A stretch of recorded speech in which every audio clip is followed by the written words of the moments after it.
Yes, guys, what's up? So, Anthony Joshua just knocked out Jason Gavin in the third round, I believe. And, yeah, he just, he looked as Anthony Joshua looks, dominates, knocks you out, takes you out, boom, gone. And, this video, this ain't about this fight, because there's no point even talking about this fight, because Anthony Joshua is so beyond this fight. And I'm going to explain in this video why Anthony Joshua is real deal. He ain't no joke. And he's going to take the heavyweight division apart. Now, obviously, there's certain obstacles standing in his way, i.e. Klitschko's, there's Fury, there's Deontay Wilder, and, there's a few other fighters out there. The heavyweight division right now is looking pretty good. But I'm going to say like this, Anthony Joshua is one of the best. I mean, if you look at his conditioning, he's the only heavyweight who has a substantial amount of muscle on his body, like, a 90s fighter. He's very fit and healthy, like if you look at his physique, how big he is, and don't tell me that in boxing it doesn't matter, because in heavyweight boxing it matters. Muscle matters, because the more muscle you have, the more you can put into your punches. And I know that's the speed and there's other factors involved, but just the point I'm making is that aesthetically Anthony Joshua looks the real deal, and I know that that's not everything, but the thing is, Anthony Joshua is real deal because he puts it in. You can see it that he puts it in. He's not playing. He's just not just chilling. You know what I mean? He's not going out there to make numbers and to make a bit of money. He's going out there to annihilate the heavyweight division, and he puts the work in. He is really putting the work in. He's not lazy. He's not sitting around doing nothing. He's putting the work in. And you gotta respect Anthony Joshua, because I know who he looks up to for his strength and conditioning. And the strength and conditioning is just the very first part. We're gonna go into all the different dynamics about Anthony Joshua, but the very first part is his strength and conditioning. His strength and conditioning, he copies Mike Tyson. Like he does the neck rolls. I mean, who else in boxing does the neck rolls and does hardcore neck exercises in the heavyweight division? Who else is in condition? You know what I mean? Like, people say that size doesn't matter. Look, when you're up against a fighter who can fight, who first of all can fight, and then you add some size to the guy. I mean, when I saw Anthony Joshua in front of me, if the guy was skinny, right, and he didn't have that sort of size on him, like, he just wouldn't have that intimidating presence.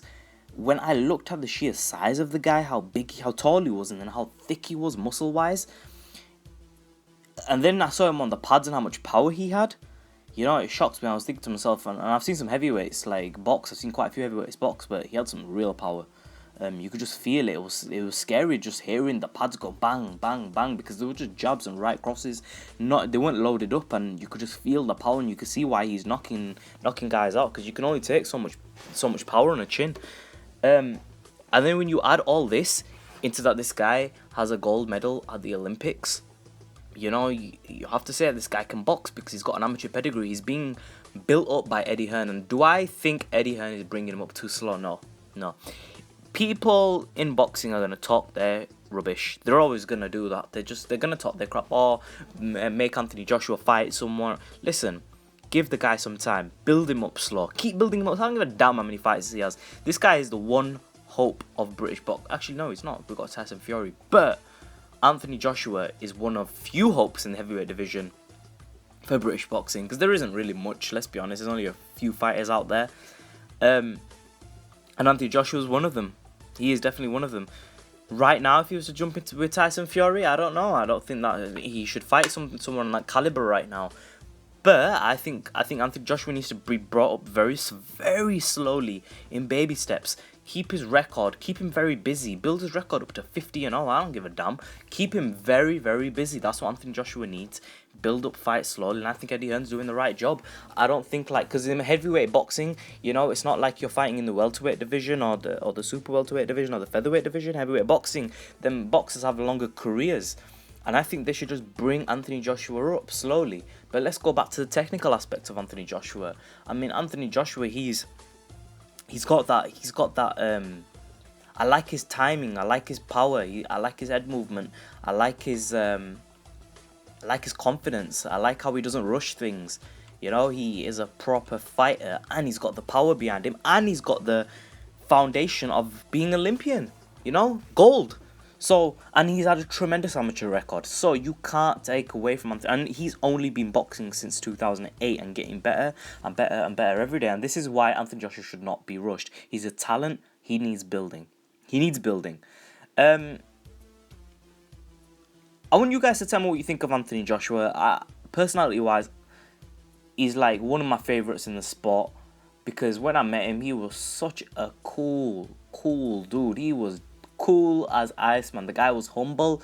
I don't think Anthony Joshua's changed from when he was young up until now. I think he's a very similar person. Like, when I watch his interviews from before and now, I mean, there's a slight change, but really, he's just the same dude. He's not... the fame isn't getting to his head. He's just such a cool, down-to-earth person. And, I mean, you could tell it in the way he talks. His accent hasn't changed. You know, like some people, they get famous and their accent changes. Anthony Joshua's not like that. You know, you could tell he's just the same as he's always been. He just looks like that. He's got his crew around him, the same people that he's with from there. He's you know, he's such a cool cat. And, you know, to say that I know people who, you know, I don't know what he's like personally, but from how I met him and how he was to me, I've met people, you know, when I meet them, they're like that to me. So it shows you this guy's such a down-to-earth person, like you know, like an everyday guy. He hasn't changed. He doesn't act celebrity. You know what I mean? He doesn't act celebrity. He's such a cool guy, and I really think he's really good for British boxing.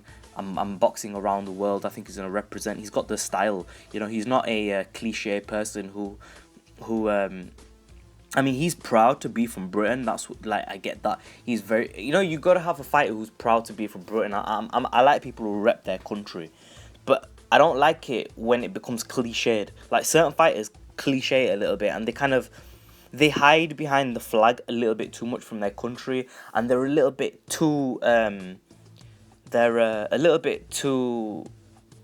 nationalistic. Is that a word? They're a little bit too nationalized. You know, they love their country so much that they lack a certain worldwide appeal. Do you get what I mean?